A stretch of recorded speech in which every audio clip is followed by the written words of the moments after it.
Hello everyone, welcome to Gossip with CD. Yazi, being a YouTuber is not easy. On these streets, you need to grow thick skin. I am telling you, thick skin. You got to be strong, otherwise it is not for the weak. But anyways, guys, let's go down to my home city, Durban. That made me so proud on the 24th of March 2024. Well, I must say that I misunderstood an invitation that was extended to me by, now that I understand, a marcher. I thought it was an organizer or one of the organizers of the march. Basically, the march that I'm talking about, women against illegal foreigners in South Africa. So I did see the women talking about it on TikTok, and they were also talking about it on the streets. And some people that I know here in Johannesburg were talking about going down to Durban, even though they felt like it should have been held on Human Rights Day on Friday. But they also thought, hey, listen, this is to save our country. We will hop on Shosholoza mail and buses and whatever you else and go join that march. Well, I later found out that actually it's somebody who was going to be part of the march that invited me, not the organizers. Of course, why would a women's march involve a man on the stage, even though on the telly, I saw men on the stage. You know, sometimes I feel like when women are going to organize something for them, it must just be them. And if you are a man and a woman says, "Hey, here's the mic," you should say, "Listen, I'm only here to support you emotionally, so I am good down there, not on stage." But that is a debate for another day. That's just my thoughts, because even the person that was inviting me, I was like, no, but this march is for women. I can only come and be part of the march, but in the peripheries. And they're like, no, man, can come. And I'm like, but I know that it was advertised or it was promoted to be a women's march. But let's not argue the semantics and the logistics. What matters is that a march took place and the message was loud and clear that the women of Durban are marching against illegal foreigners in South Africa. Now, I am hoping that this is not just going to be Durban, but it's going to be elsewhere on the Republic of South Africa. Is it on or in the Republic of South Africa, where women, because if you remember in 1956 or 1955, women marched with their bras on to pick Botha in the union buildings to march against dumb buses. Now, that march, it developed and it grew in Bokodo, whom we know today. And also, this happened on the 9th of August. 1950 something. Could be 1955, 1950. No, 1955, it was the Freedom Charter. So I think maybe it was the following year. I stand corrected, guys. So I understand the principle. I understand the moral behind it, but I still feel like, when a woman is fed up, when a woman's fed up, that type of situation, things tend to happen. But now I believe that things will actually happen if women, all of them, came and marched the streets of South Africa. I mean, if we talk of a shutdown, I mean, I always hear, oh, South Africa is going to shut down. It's a man involved. But I think if it's a woman involved, the country will definitely shut down. The country will shut down. It will definitely shut down, I'm telling you. So I hope this is not a once off, because as long as these people are still here, we will continue to suffer, especially places that are very visible for South Africans to see that, no, man, we have competition, unfair competition. We have taxpayers that are paying taxes for us to be seen by a doctor.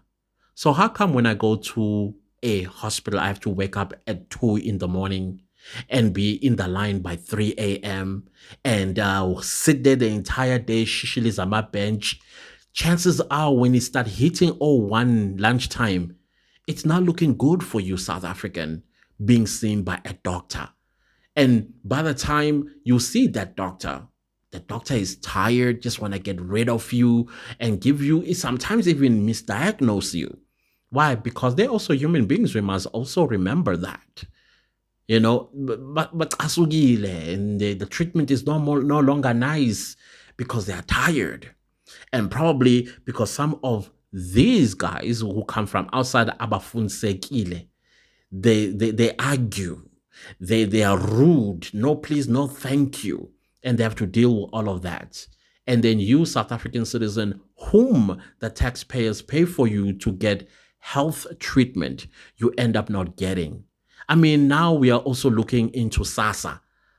They are taking grants. A South African citizen who is eligible to get grant goes to SASA to apply, but gets turned away because they are already receiving a grant. Njani. I'm there to apply, and you tell me I'm already receiving. Why would I be there if I know I'm already receiving? You see what I'm trying to say here? There are in our municipalities, they are working. Some of them are managers.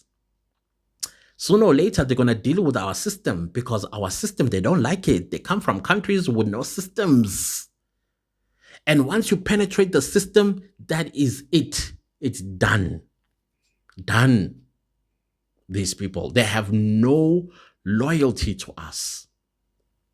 And so if you're a woman, because this is going to affect your children, the reason why Ramaphosa wants to introduce the grade 13 is to keep them in school so that the unemployment rate is kept at bay. Because the moment they matriculate in grade 12, they add on to the unemployment rate. So let's keep them one more year in school, teaching them what? What are you teaching them? Have you ever asked yourself that question? Speaking of schools, your kid is squashed in class like a sardine because some of these kids need to be at school. They have to be at school. You can't turn them away according to our constitution.